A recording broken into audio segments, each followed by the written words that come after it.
So our fictional kingdoms are being besieged by a rabble of, well, not mindless orcs, but unfortunately leftist activists. It's no secret that in the last few years, all of our fiction, our favourite comic properties, etc., have been used as vehicles of ideological possession. So, before we start discussing exactly what we've got to look forward to on the horizon, if you'd like to sign up to lotuseasers.com, you can see John Wheatley and I discussing some half-decent fiction, the accidental genius of literal leftist but brilliant sci-fi writer Ursula K. Le Guin, and I recommend reading The Laugh of Heaven if you haven't. And I know John's already going to complain at me how I mispronounced that. Apparently it's Lath, but I'm not posh enough. So if we go first over to the thing that we're all looking forward to, it's the Rings of Power, and school shooter Sauron himself depicted, which I don't understand how they came up with this design personally, but I'm glad they did. There's a part of me that wants them to make it as bad as it could be. Well, it's going to be a horrific car crash. And the strange thing is, it's dressed up. It doesn't look necessarily cheap until you get to, was it Gary from Neurotic who called this Cheeto Galadriel? And the strong and female black dwarves and female orcs. And accordingly, you can see the dislike bar there. We've got the underestimation of the YouTube dislike feature, which was removed to protect small creators like the White House, and you can see the backlash is incredibly strong. I remember one of the producers... 97,000 dislikes. I'm not shocked. One of the producers did say that we need a global audience for this because it cost them £1 billion to make, and that's not going to happen, is it?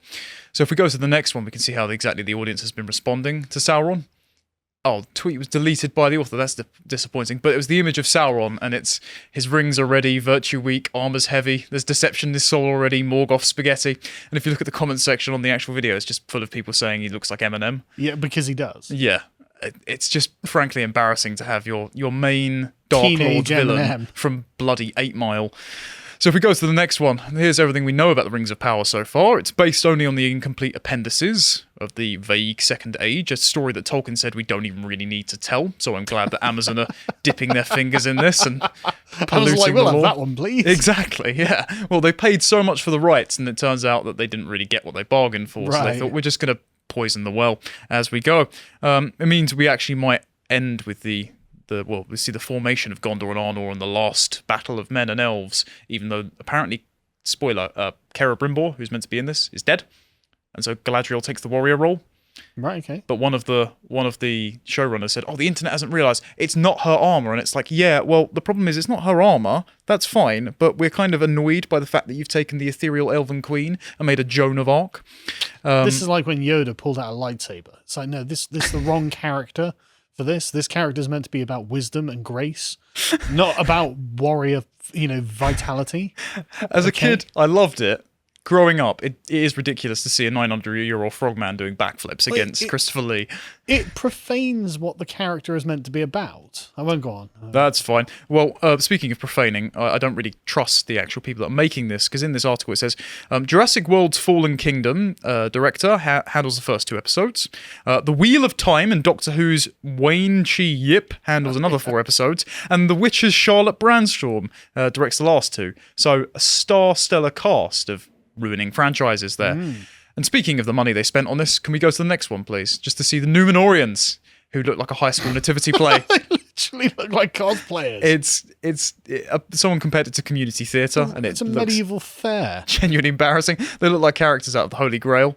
I'm wondering which of these 3 rulers are the Nazgul, because, as confirmed, 3 of them were Numenorians, and I wonder if the strong and stunning, brave black woman there, who... I mean, I don't think there even was a Queen of Numenor according to the lore that I've read, but... Who cares? There you go. What difference does it make? Yes, well, the 2 showrunners who were notorious for being part of Bad Robot and directed the last Star Trek film, they said, we did not have the resume that might make a studio head think we were the natural choice for this. That's saying a lot. We went up for it basically saying we'll leave everything on the field and see what happens. The diversity of the cast has also been scrutinised. For the first time, Middle-earth will be populated by multiple actors of colour, including those playing dwarves, elves and more. It's a decision that's been key to the show's DNA from the start. And Idai Robinson says that to complain about diversity would to be go against the very spirit of the source material, because Tolkien was a modern leftist. Tolkien explores many themes, but one of them is the idea that people of different ethnicities, backgrounds, and walks of life all come together for a common cause. For me, personally, as a viewer, I would have the expectation that the show would reflect the real world as well as the world I would aspire it to be. Why would I want The Lord of the Rings to reflect the real world? Well, I will steelman her point slightly, in that, yes, there was an alliance of men of varying ethnicities. Yeah, men and elves and dwarves. They were Haradrim and the Easterlings that helped out Sauron. That's a good point. That's true, isn't it? Because the men of the West are all of the same ethnicity, aren't they? Yes. Yeah, that's a very different good point. cultures, but the same ethnicity. And it actually does confuse me as to why they wouldn't, in perhaps even a sympathetic fashion, show the lives of those people. But no, instead, let's make elves and dwarves black. Yeah. As if there was some sort of melanin holocaust that happened between here and the actual films. Well, that is the implication that comes about from the fact that it's not very racially diverse in the latter films, and the earlier films, which are a latter stage of the timeline. And it's also staggering they can claim this when Tolkien, a literal quote is, "I would resent any perversion of my characters." Because that was a quote from his letter about when they were going to do an early film treatment of it, and they just... So Tolkien is in the afterlife resenting this deeply. He is. If we attached a generator to his grave, we'd have renewable energy. So if we move on to next, the fancy property has been perverted. This just incredible looking still photo from the House of Dragons, and there's so much. Is this a Game of Thrones thing? This is a prequel about the Targaryens. If you'd like to just scroll through, John, while it's happening, and I'm waiting for Carl to see the image that's just iconic. At the center of this story is Darcy Rhaenyra, whom the producer says is the most important role in the show. Before Darcy, who uses they/them pronouns, could wrap their head around Rhaenyra, they had to figure out how to throw together a makeshift wig. Darcy sees Rhaenyra as pushing at the edges of womanhood. They explain how she's obsessed with masculinity, equating maleness to freedom. So let's get ready to witness her story, shall we? They are central female characters who are at once credited and also blamed with this particular war that's central to the plot. Because history is written by men, we were really interested in the dynamic forces that a certain medieval level of innate chauvinism puts on these two women as part of the Targaryens. Effectively, it's about the disillusionment of the patriarchy, of this system that has been going on for hundreds and hundreds of years. The problem with the Targaryens is, of course, they inbreed, so they're all going to look the same. But they've tackled this. If we just keep scrolling, John, until we see the stunning and brave Targaryen that we'll point out shortly. I mean, they all look fairly Targaryen at this point. Well, we'll get there, don't you worry. There we go. That's a Targaryen. That's a Targaryen. Right, yes, okay. he's a king. With the exception of a few, including Rhaenyra as a Targaryen, and the Valyrians of the show are reimagined from the books as wealthy black rulers, capital B black, marketed by flowing silver dreads, which addresses another criticism of the Game of Thrones, the overwhelming whiteness of Westeros. But they're an inbred family. Yeah, so if he enters the line somehow, how many generations is it going to take to But how did he enter the line? That's an amazing question. Who's his father and mother? Well, I think their implication is that this man is from a foreign kingdom. Oh, but then he's going to marry into the Targaryen family. Okay, well, that's fine. That's possible, you know. Yes, but then how many people down the line in the Targaryen family? Who knows? Yes, exactly. I don't think it's very well added up. The best part is it was very important for Miguel and I to create a show that was not just a bunch of white people on screen. We wanted to find a way to put diversity in the show. Sorry to interrupt. It's very important to us that you know that we just really hate white people. You know, we're just so sick of white people. So, thanks for telling me. I appreciate that. Because that, it's a good indicator of what I should and shouldn't watch. But they didn't want their anti-white hatred to feel like an afterthought or at worst tokenism. It's not token anti-white hatred. We're not just performatively saying we really mean it. Because we know you hate white people. This is a really deep-seated feeling that we held. Well, I think they're going to be outshone by an authentically black narrative in the next link, which is the trailer for Wakanda Forever, which has No Woman, No Cry. Does it? As it's Bob Marley. Yeah, it's a slowed down remix of it. And of course, it's because the MCU is now entirely matriarchal. Yeah. Well, they have... Okoye, they have the Queen, they have Shuri, they've introduced Riri Williams. I don't know if you're familiar with this character. Not offhand. A 14-year-old black female who takes over from Iron Man and becomes Ironheart. Oh, well, that's good. Well, she's American, so God knows why she's in Wakanda. Well, I mean, Iron Man was a white man. Exactly. So don't need him. The hilarious thing is they're creating this sort of black Umma because they're just absorbing an African American into Wakanda Forever. The most ridiculous part is, though, the main antagonist, I suppose you could say, with this image here of the water baby, is Namor. And he's actually the first Marvel Comics character.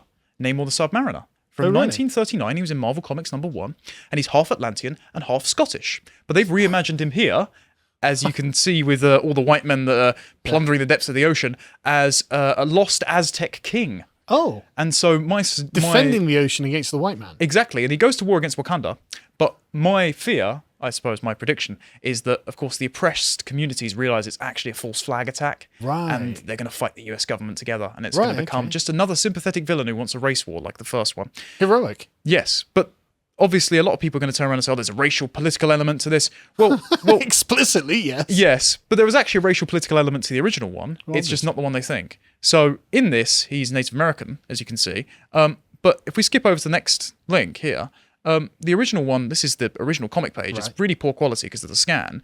But originally he was half Scottish, and the racial element came from the fact that his people, who are blue, were being oppressed by the surface dwellers. Right. Not because they were necessarily white. But of course, combining this with Black Panther, this is going to take a very overtly anti-Western, anti-American overtone. And so we can look forward to that. But if you're getting cynical about Black kingdoms not being represented authentically on screen, we can go to the greatest historical drama. Bow down to the most exceptional female warrior to ever live. See the Woman King rise exclusively in movie theaters. And this is I can't wait. Viola Davis and John Boyega's new film, which I think we should just flood the screenings of, very much like the Gentle Minions trend, because it's going to be incredible. Make sure you're wearing your best suits, lad, when you turn up to watch the Woman King. Your what was the garb that Nancy Pelosi in that war when they were kneeling for George Floyd. The Pan-African cloth, and it turns out they were a slave-owning tribe. Well, so were these guys, of course, as you've covered before. That's who the Dahomey are, yeah. Yes, King Gezo of Benin. There was a direct quote, actually. He said, "The slave trade have been the ruling principle of my people. It is the source of their glory and wealth. Their songs celebrate the victories, and the mother lulls the child to sleep with notes of the triumph over an enemy reduced to slavery." And when the British actually asked him to end the slave trade and child sacrifice, he said no. But also, the most hilarious part of this self-own is it says, "Bow down to the most exceptional female warrior to ever live." I'm just going to read this. In the two Franco-Dahomean wars, one battle saw the Amazons decisively crushed, with several hundred Dahomey troops being gunned down. Reportedly, 129 Dahomey were killed in melee combat within the French lines. And in Battle 2, the bulk of the Amazon corps were wiped out only in a matter of hours in hand-to-hand combat after the French engaged them with a bayonet charge. The Dahomey lost 86 regulars and 417 Dahomey Amazons, with nearly all of those deaths being inflicted by bayonets. The French only lost 6 soldiers. So they were decisively annihilated, but this is apparently going to be Black 300. I can't wait. Like I said, I'm really looking forward to all of these films, to be honest.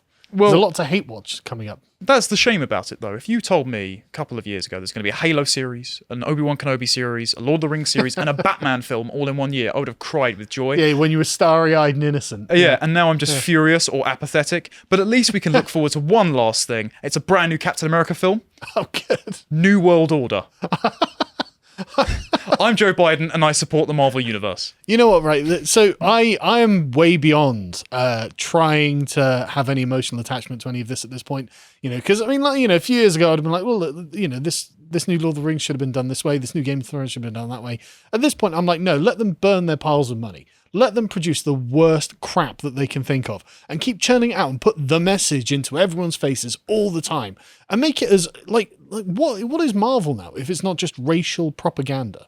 Like constantly, like all of this is like, you know, racialized. This is the issue they talk about all the time. Race, race, race. And it's like, okay, well, fine.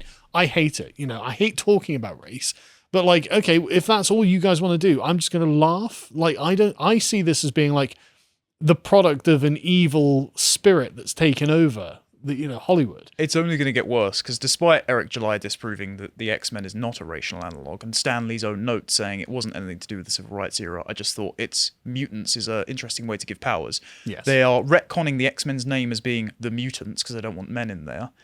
And they're also looking to cast a black person as Magneto and update it rather than the Holocaust for the civil rights struggle, because of course... Right. The civil rights protests were, as an order of magnitude, identical to the Holocaust. But this is what I mean. Like, none of this is authentic. This is obviously something evil that is trying to destroy the thing you loved. And so it's like, look, the thing you loved, it exists. You know, you can go back and watch the old films. This is not a continuity of these things. This is a break from these things. And I think you should see it in that light. It's just, you know, let it go. You know, once you liberate yourself from caring about like what they produce with the facade of having the name on it. Okay, you can have the name. Who cares? The name's dead now. You know, like, no, I don't care about any of these things. So I'm just enjoying just how bad they are. Keep making them terrible. Keep failing. At this point, art is just a form of accelerationism. I encourage everyone else to take it as if they would their favourite comic books like I have and give themselves their own fan fiction cut-off point in the continuity. Yeah. Remove your hand from the Palantir and stop giving the money to the people that hate you. If you appreciated that segment from the podcast of the Lotus Eaters, you can go to lotuseaters.com to get access to all the premium content we have on the site, such as the Epoch series, this one on the Anglo-Japanese timeline. If you want to find out what else we're putting out, you can follow us on Getter at lotuseaters_com on Getter. Thank you and goodbye.